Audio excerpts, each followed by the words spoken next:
and welcome back to Cheeky Crypto. Today, guys, we're going to be jumping down into the world of Bitcoin, taking a look at what's been going on most recently and what we expect to happen next. As I get into this video, if you find it useful and informative, smash the like button. I do appreciate that. If you're new to the channel, subscribe and stay up to date with all the videos that we do here at Cheeky Crypto. Above and beyond those two things, make sure you join us down in the Discord server. It is not only a fantastic community talking crypto 24/7, but it's also the first place we go to inform you of all the ins and the outs of what is occurring in the crypto space. So why not check it out? Links in the description below. Okay, let's make a start. I'm pushed for time today, so we're going to go through this as quickly as I can, but yet still give you all the ins and the outs of what is going on here in terms of BTC.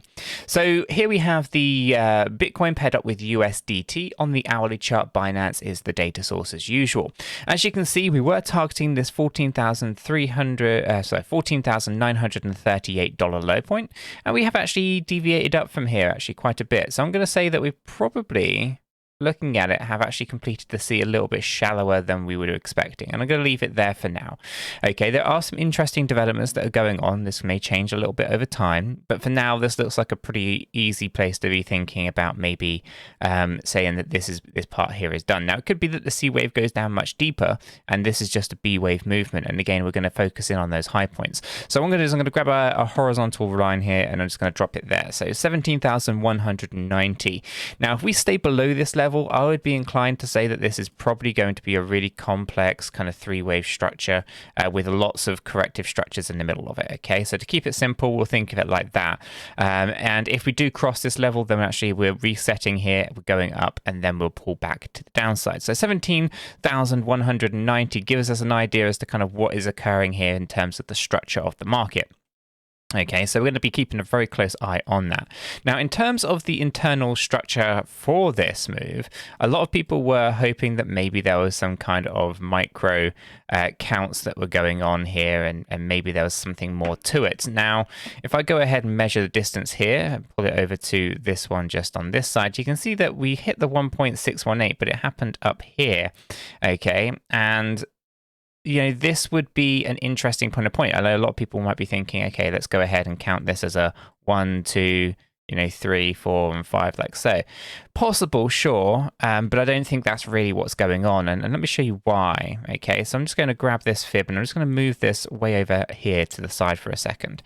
Okay, so you can see that this level just here is our 618. Okay, now if I come in here, I can go 1, 2, 3, 4, and 5, like so. Okay, so we can see that we have 5 waves just there. We pull back down and then we come up here and also 5 waves. So it looks like we've gone 1, 2, 3, 4, and 5. Okay, and that basically is a zigzag pattern. Okay, now essentially none of these things meet the requirement of an impulsive 53535. We also don't have 5 waves up this side, and we've got a lot of overlapping structures as well. So very unusual kind of patterns that are occurring here. Instead, I would say this looks a lot more like it is a zigzag pattern towards the end here. And we can see that quite clearly that we haven't hit the 1.618 right in here, right? In fact, we've come up to the 88.2% retracement levels, and typically this would actually be a 1-to-1, so 16,767 is a possibility. So I'd say that we're probably more likely to be doing that scenario than we are to be looking at this as an impulsive structure. The internal counts just simply aren't there. And you can also see that this is a very clear kind of three-wave structure if you were to think of it like this. Okay, you see this bit in the middle here is very clearly a more defined B wave movement than the other two, which the other two contain 5 waves. So essentially it looks like a zigzag 535, and that is a corrective short-term pattern. Now, so that with all that being said, and we can actually now take consideration of a few other things. Okay, so this beginning structure here doesn't matter too much. Down in 3, up in 3, down in 3, up in 3. So very, very corrective. I don't think this is an impulsive structure. It's not a 53535. So now let's go ahead and check the momentum, okay? Because the momentum is going to help us understand whether or not we've got longevity to these moves or not. And here we can see that we're just coming down from this overbought area. Okay, and so we can come down quite a bit. We can also see that on the 4-hour and the 8-hour, we're also in the overbought areas as well. So again, we've basically gone from oversold to overbought. And we've done it very, very quickly. Let's go ahead and check that 4-hour chart out. So right up here, you can see that we're up high. Okay, we can also see that up here, we're also up in this overbought area. Okay, now if I draw some trend lines on here, people do love a trend line. In fact, if I take it to that upper area just there, okay, the trend line in itself doesn't matter too much because we're not talking about these kind of moves above it.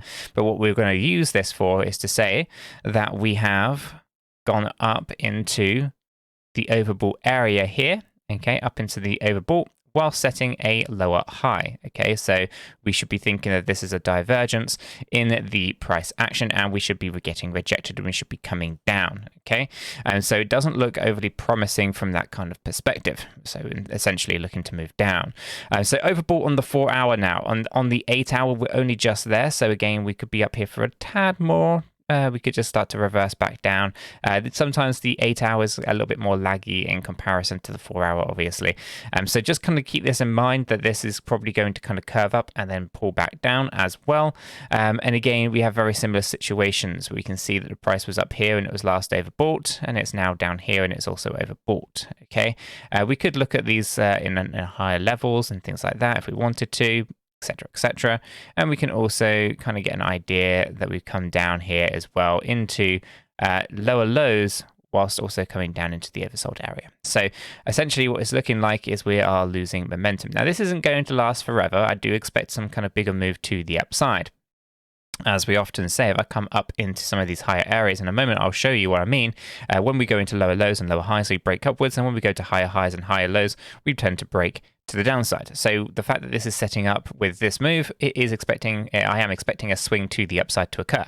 Now on the 12-hour chart here, you can see that we're getting a lot of progression to the upside. On the 16-hour, almost up in the overbought area. On the 20-hour, overbought on the area there. And the daily come up quite a bit. And that is not what you want to see. On the weekly, still got loads of progression to the downside, so I'm not too concerned about any of those things. So yeah, essentially we are looking pretty reasonable overall. Okay, so I would say that we're about to kind of complete this upper move here. We're going to pull back down, and maybe it's going to be the $13,000 level that we hit before we get the swing trade. It's going to be interesting to kind of see how that happens. For now, though, we'll be keeping a close eye on BTC.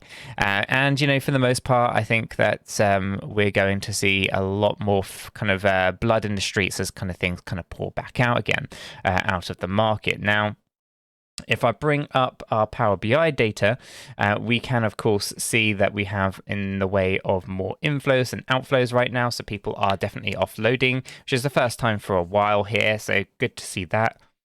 And if we come over to the wallet counts, we can see that some of the high net worth individuals are just pulling down a little bit.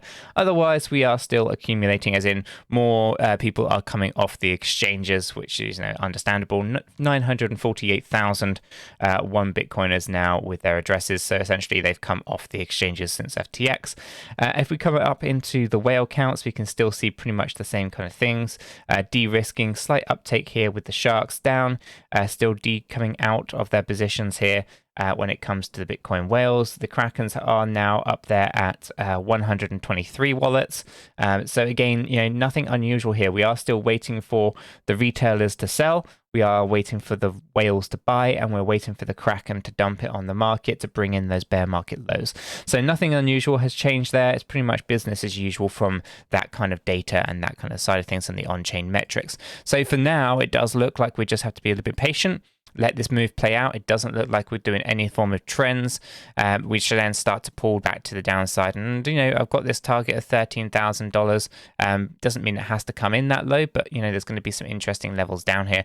I think the 14,900, I think we're going to come down lower than that. So let's see how low this thing can go as time progresses. Guys, I'm going to leave this video right there. If you found it useful and informative, smash the like buttons. If you're new, subscribe. And don't forget, guys, join us down in the Discord server. Guys, until the next one, have a fantastic day.